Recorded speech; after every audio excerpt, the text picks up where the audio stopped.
seperti yang dikutip oleh Pak M Cilik di podcast, ada salah satu podcast yang membahas tentang izin BPOM. Aku nggak sekali 2 kali om, 4-5 kali, berapa kali? Dan lagi kata founder air mineral Cleo, Harno Kotanto, itu juga mengungkapkan di sini banyak terhalang dengan banyak sekali regulasi-regulasi. Assalamualaikum warahmatullahi wabarakatuh. Kembali lagi di channel Mantan Karyawan. Oke, sahabat-sahabatku, kali ini saya akan bercerita atau pengalaman pribadi, ilmu yang telah saya pelajari selama menjadi wirausaha. Simak video berikut ini.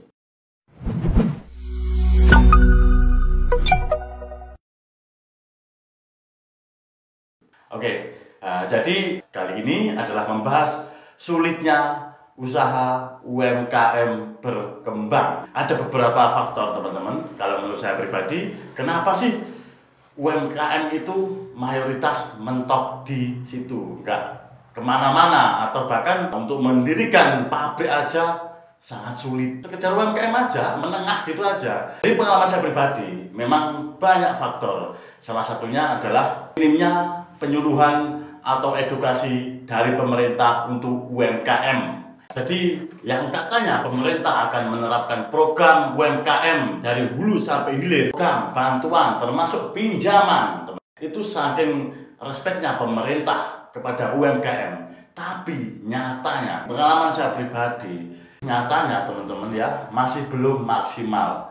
Apa yang dilakukan oleh pemerintah kepada UMKM itu belum berjalan maksimal. Yang kedua teman-teman, itu secara infrastruktur. Maksudnya apa? Maksudnya di sini, coba bandingkan, kita ekspor ke Cina, kita ekspor ke Malaysia, apa orang Malaysia datang ke Indonesia, nyatanya itu lebih murah daripada kita ke luar pulau, mungkin Palembang, mungkin Sumatera, dari Jawa ke Palembang, dari Jawa ke Kalimantan, dari Jawa ke Sulawesi, itu lebih mahal dibanding kita ke luar negeri atau negeri tetangga, misalnya Singapura, Malaysia, atau Cina.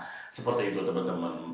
Jadi pemerintah belum memperhatikan secara infrastruktur, secara transportasi masih mahal dibanding kita ke negara tetangga. Oke, yang berikutnya ini teman-teman ya, saya pribadi itu telah mengalami, yaitu apa? Proses perizinan teman-teman.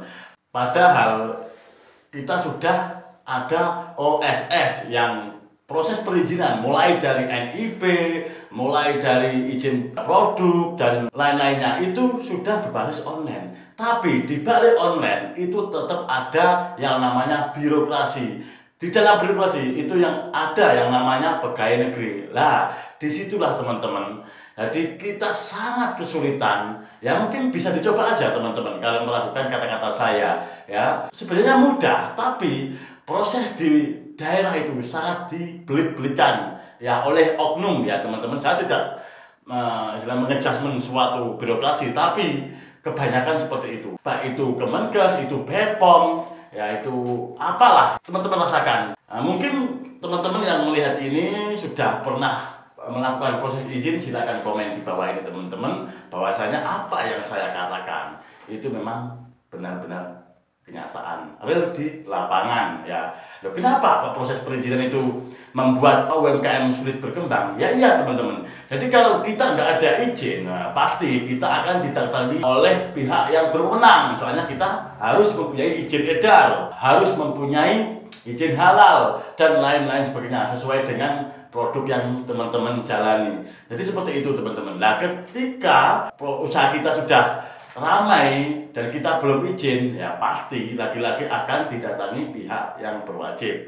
Ketika proses perizinan itu sulit, bukan sulit sebenarnya, penuh kesabaran ya, penuh rintangan, berbelit-belit ya, padahal sudah berbasis online lah. Itulah kadang orang-orang itu, pelaku-pelaku usaha itu kadang ya mau menyerah lah, akhirnya istilahnya frustasi lah. Soalnya apa? Saking berbelit-belitnya proses perizinan yang seperti yang dikutip oleh Pak M Cilik di podcast, ada salah satu podcast yang membahas tentang izin BPOM. Asal kalian ya itu tadi, layak nggak tempat kalian buat BPOM? Karena susah om. Aku nggak sekali 2 kali om, 4-5 kali, berapa kali? Dan lagi kata founder Air Mineral Cleo Harmoko Tanto itu juga mengungkapkan seperti itu tentang infrastruktur dan tentang proses perizinan yang berbelit-belit. Di sini banyak terhalang dengan banyak sekali regulasi-regulasi yang semakin merepotkan. Kedua ya pasti infrastruktur ya. Oke teman-teman, mungkin itu saja yang bisa saya sampaikan. Mungkin kalau ada tanya-tanya tentang bagaimana caranya untuk kita mulai usaha bagi karyawan yang akan menuju ke wirausaha, silakan komen di bawah ini. Nanti kalau komennya itu mungkin bisa bermanfaat akan kami bahas di video berikutnya. Oke, terima kasih. Wassalamualaikum warahmatullahi wabarakatuh.